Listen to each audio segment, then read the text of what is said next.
Hello बच्चों, मेरा नाम शिल्पी श्रीवास्तव। मेरे चैनल पर आप सभी का स्वागत है। आज हम क्लास 5th साइंस का चैप्टर 7 पढ़ेंगे, जिसका हाफ पार्ट हमने इसके पहले वाली वीडियो में कंप्लीट किया है। नेक्स्ट आज हम हाफ पार्ट इसको कंप्लीट करेंगे। हाफ पार्ट में हमने पहले रॉक्स के बारे में पढ़ा था। अब हम मिनरल्स के बारे में जानेंगे। मिनरल्स क्या होते हैं? Minerals are underground natural resources. Minerals क्या होते हैं? अंडरग्राउंड नेचुरल रिसोर्सेज होते हैं, मतलब ज़मीन में पाए जाने वाले जो प्राकृतिक संसाधन होते हैं।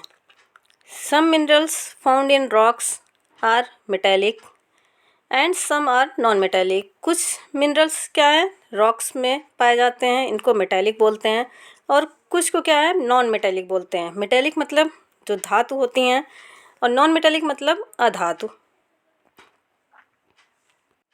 मेटेलिक मिनरल्स क्या होते हैं? Some useful metals can be profitably obtained from metallic minerals called ores. कुछ जो मेटल्स होती हैं, कुछ जो धातुएं होती हैं, वो हमें मिनरल्स मेटेलिक जो मिनरल्स होते हैं उनसे प्राप्त होते हैं। इन्हें हम ओर्स बोलते हैं। ओर्स मीन्स अयस्क, इसको हिंदी में अयस्क बोलते हैं। Such as haematite, bauxite, pyrite and calamine. ये क्या है? Haematite, bauxite, pyrite and calamine, ये सब अयस्क हैं, ओर्स हैं। We get iron, aluminium, copper and zinc respectively from these ores. ये सभी हमको आयरन का जो अयस्क है, आयरन का जो ओर्स है वो क्या है? हेमेटाइट है। एल्यूमिनियम का बॉक्साइट, कॉपर का पायराइट एंड जिंक का कैलामाइन, ये सब इसके अयस्क होते हैं। These metals are commonly used for making utensils, machines, furniture, wires, coins and coaches of trains and aeroplanes। ये मेटल्स जो हैं वो हम यूज करते हैं सामान्यतः क्या बनाने में? यूटेंसिल्स, जो बर्तन बनाने में, मशीन्स बनाने में, फर्नीचर बनाने में, वायर्स बनाने में जो तार होते हैं, कॉइन्स बनाने में जो सिक्के, और coaches of trains and aeroplane, और ट्रेन और एरोप्लेन के जो कोच बनाए जाते हैं, जो डिब्बे बनाए जाते हैं, उनमें यूज किया जाता है। Precious metals like gold, silver and platinum are used for making jewellery. और जो प्रीसियस मेटल्स मतलब मूल्यवान जो धातुएं होती हैं उनसे हम क्या, जो गोल्ड, सिल्वर और प्लेटिनम होते हैं, इनको ज्वेलरी बनाने में यूज करते हैं। नेक्स्ट है non metal. Non metallic minerals जो अधातु मिनरल्स होते हैं, कौन से होते हैं? Coal and petroleum are valuable underground resources. Coal और पेट्रोलियम जो है ये वैल्यूएबल अंडरग्राउंड रिसोर्स हैं, मतलब जो ज़मीन के अंदर पाए जाने वाले मूल्यवान जो संसाधन होते हैं। They contribute greatly to our total energy supply. ये हमारी जो टोटल एनर्जी सप्लाई है उसको इन्हीं से पूरा किया जाता है। कोल क्या होते हैं? जिसको हम कोयला बोलते हैं। Coal is one of the most valuable minerals stored in the earth. Coal जो है एक मूल्यवान मिनरल्स है। इसे हम क्या है, अर्थ जो कि अर्थ में स्टोर रहता है, पृथ्वी के अंदर स्टोर रहता है। It has been use as a fuel for hundreds of years. इसे क्या है, हम कई हज़ारों सालों से ईंधन के रूप में यूज करते हैं। Asia has more than 1/3 of the world's coal. Asia जो एक कॉन्टिनेंट है, एशिया में क्या है, 1/3 पार्ट जो कोयले का है वो केवल एशिया में पाया जाता है। पूरे कोयले का 1/3 पार्ट केवल एशिया में पाया जाता है। Millions of year ago land was low laying and covered with thick swampy forest. बहुत सालों पहले, जो मिलियन ईयर्स पहले क्या है, लैंड में जो लो लेइंग एरिया, जो निचला एरिया होता है, जो समुद्र के नीचे ढलान के एरिया होता है, वो कवर्ड हो गया था किससे? Thick swampy forest. जो मोटी स्वैम्पी दलदल वाली जो जंगल होते हैं उनसे ढक गया था। एज प्लांट्स डाइड और जब ये प्लांट्स डेड हो गए, they fell into the swamp and began to decay. और ये क्या है, उसी दलदल में गिरते गए और डीके मतलब उसी में खराब होते गए, नष्ट होते गए। New vegetation pressed the dead plants to the bottom. और जो इनके ऊपर नई वेजिटेशन हुई, जो नए प्लांट्स लगे, वो इनको नीचे बॉटम में दबाते चले गए, बहुत ज़्यादा प्रेशर से दबाते चले गए। Due to extreme pressure the vegetable matter change into peat, lignite and coal. और बहुत ज़्यादा प्रेशर, एक्सट्रीम प्रेशर मतलब बहुत ज़्यादा प्रेशर होने के कारण जो वेजिटेबल मैटर है, इनके अंदर का जो भी मैटर था वो चेंज हो गया पीट में, लिग्नाइट में और कोल में। In India coal mines are situated in Sohagpur, Madhya Pradesh. India में जो कोल माइंस हैं, कोयले की खान है, वो मध्य प्रदेश के सोहागपुर ज़िले में है। धनबाद झारखंड के धनबाद में है। रानीगंज वेस्ट बंगाल के जो पश्चिम बंगाल है उनके रानीगंज में है। और नौवेली इन तमिलनाडु के नौवेली में। एंड सिंगरेनी तेलंगाना, और तेलंगाना के सिंगरेनी में है।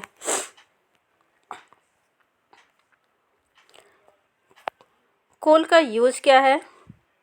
Coal is used as a fuel. Coal को हम कोयले को क्या है, फ्यूल के रूप में यूज़ करते हैं, ईंधन के रूप में यूज़ करते हैं। फॉर कुकिंग, खाना बनाने के लिए यूज़ करते हैं। For heating homes and buildings, घर और बिल्डिंग्स को हीट गर्म करने के लिए यूज़ करते हैं। For producing electricity in power plants, और पावर प्लांट्स जो होते हैं उनमें इलेक्ट्रिसिटी बनाने के लिए, लाइट बनाने के लिए यूज़ किया जाता है। इन स्टीम इंजन्स, और भाप के इंजन में यूज़ किया जाता है। In blast furnaces in the steel industry, और स्टील इंडस्ट्री में जो भट्टियाँ होती हैं, जो स्टील बनाने के लिए यूज़ किया जाता है भट्टियों में, उसमें यूज़ किया जाता है। नेक्स्ट है पेट्रोलियम दूसरा जो है ये रिसोर्स है।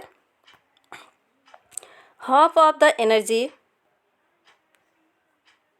used in the world today comes from petroleum, a fossil fuel। Petroleum क्या है, एक फॉसिल फ्यूल है, मतलब जीवाश्म से बनने वाला ईंधन है। इसकी क्या है, half of the energy use, इसकी जो है आधी एनर्जी, जो भी अर्थ पे एनर्जी जो यूज की जाती है उसका आधा भाग क्या है, पेट्रोलियम से ही यूज किया जाता है। आज के टाइम पे पेट्रोलियम से ही यूज किया जाता है।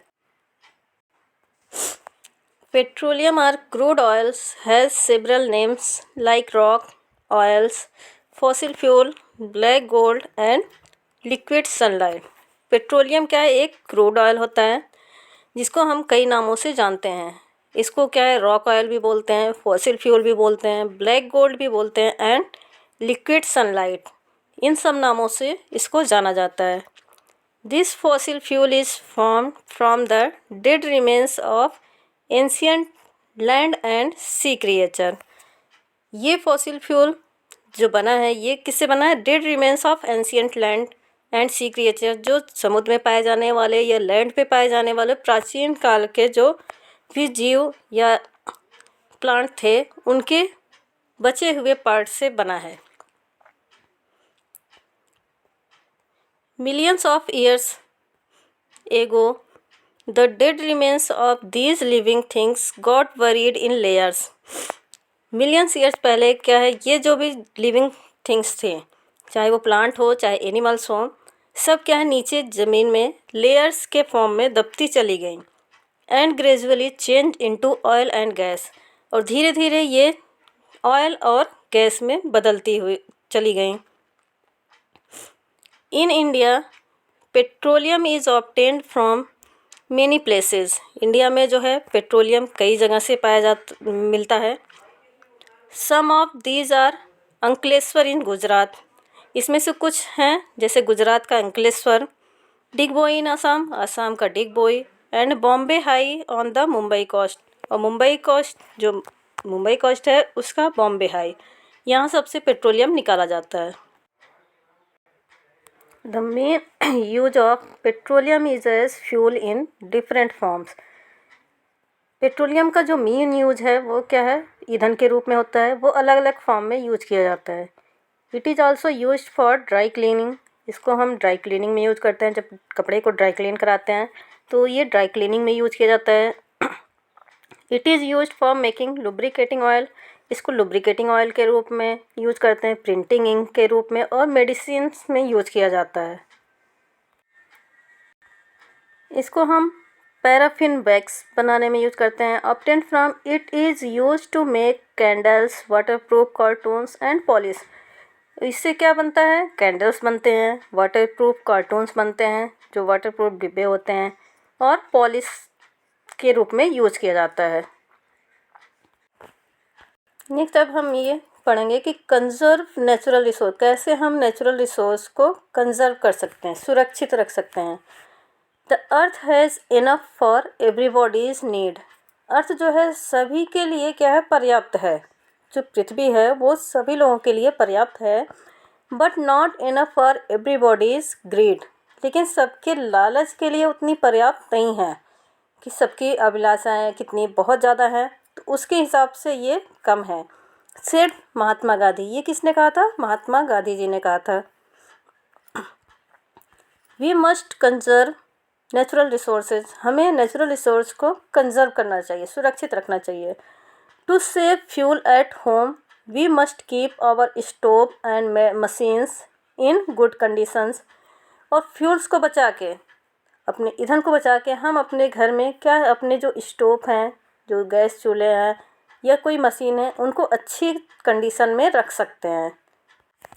We should use coal and oil very carefully. हमें क्या है, कोल और ऑयल को अच्छे से ध्यानपूर्वक उनको यूज करना चाहिए। We should also use inexhaustible sources of energy like the sun, wind and water. और हमें जो इनएग्जॉस्टिबल, जो कभी ना ख़त्म होने वाली एनर्जी है, उसको भी सावधानी पूर्वक यूज करना चाहिए। इसमें क्या क्या आते हैं, जैसे सन है, विंड है, वाटर है, ये कभी ख़त्म नहीं होंगे, लेकिन फिर भी हमें इनको बहुत ही सावधानी पूर्वक यूज करना चाहिए। Mineral deposits in the earth are limited. जो मिनरल्स हैं वो अर्थ में क्या है, लिमिटेड अमाउंट में प्रेजेंट हैं। They should not be used carelessly. हमको इसे असावधानी पूर्वक नहीं यूज करना चाहिए। मतलब जितनी ज़रूरत हो उतना ही यूज करना चाहिए, वेस्ट नहीं करना चाहिए। वेस्टेड वाइल माइनिंग, और इसे खुदाई करके जो है वेस्ट नहीं करना चाहिए। Animals and plants too are gift of nature to human beings. Animals और प्लांट्स क्या हैं, नेचर द्वारा, प्रकृति द्वारा दिए गए जो हैं गिफ्ट हैं, किसको, ह्यूमन बींग्स को। हम लोगों के लिए ये क्या है, एक गिफ्ट के रूप में हमको मिले हैं। Since they depend on each other for their survival. और ये जो है एक दूसरे पे डिपेंड है अपने सर्वाइवल के लिए, मतलब अपने विकास के लिए ये एक दूसरे पर डिपेंड होते हैं। The balance between the two must not be disturb. और हमें इनके बैलेंस को कभी भी डिस्टर्ब नहीं करना चाहिए, कभी भी इनके बैलेंस को इम्बैलेंस नहीं करना चाहिए। ये जिस तरह से हैं उनको उसी तरह से रखना चाहिए। तो इस तरह हमारा ये चैप्टर कंप्लीट होता है। आगे का लेसन हम नेक्स्ट वीडियो में करेंगे। Okay, thank you.